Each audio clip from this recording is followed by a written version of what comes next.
One of the top 3 challenges I get every single time from parents is that my kid will not listen.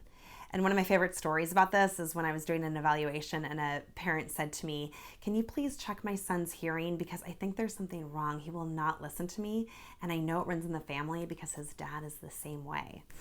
I was able to say, hearing is just fine. But yeah, our kids won't listen. This is so common. And so what I say is, okay, so if they're not listening, what are they doing? They're ignoring us. And that behavior can be really triggering for parents. So what do we do? Number 1, take a hard look at the way that you listen to your kiddos too. So how are we modeling this?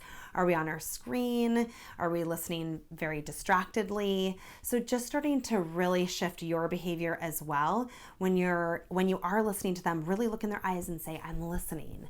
I'm all ears." Really kind of over exaggerating that type of modeling of that behavior. The second thing is that our kids are very developmentally wired as visual learners. And so your voice is actually turned down to quite a whisper when they are dialed into something that they're totally into. They are just so fixated and focused on that. So in those moments, you actually have to stand up and walk over to them and make eye contact or put a hand on their shoulder so that they really can disconnect from what they're so wired to do, which is great. We want them to be focused on things. We want them to be learning and engaged in whatever they are that they're doing, right? Playing independently.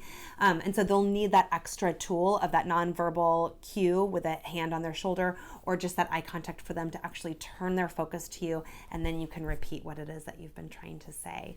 Finally, when kids are listening to you, when they have heard your words, a great strategy is to connect with them first and to really get into their world. So to just say, "Wow, tell me what you're doing over here," or "How tall are those tower, planning to be?" or "Wow, you have been working on this painting for a really long time," or to get into their, if they're playing with their stuffed animals or some of their characters, say, "Oh, tell me what your monkey is doing here." So just have this moment of connection where you are joining them in their world first, and then you can say, "Okay, buddy, and now it's time to get ready for dinner. So how are we going to clean up this project? Do you want to put it up on the shelf so that you can keep working on it another time?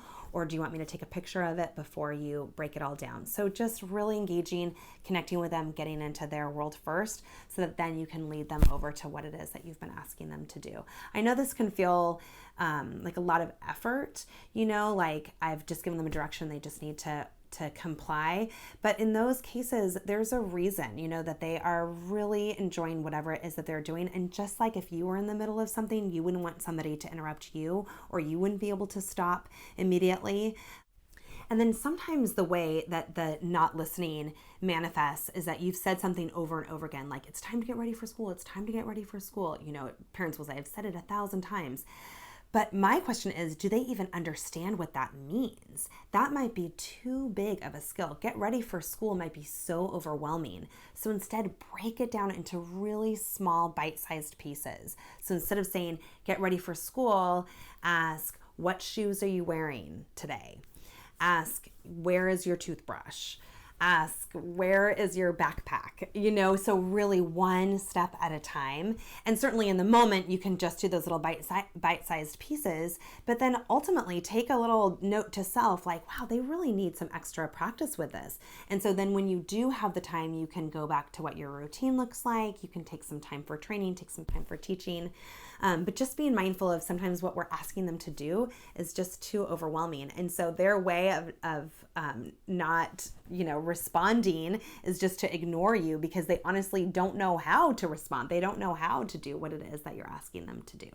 Just take those extra 30 seconds just to get into their worlds, get on their level, and it'll save you more time in the long run because you won't be engaged in a massive power struggle or tantrum. Real moments are learning moments.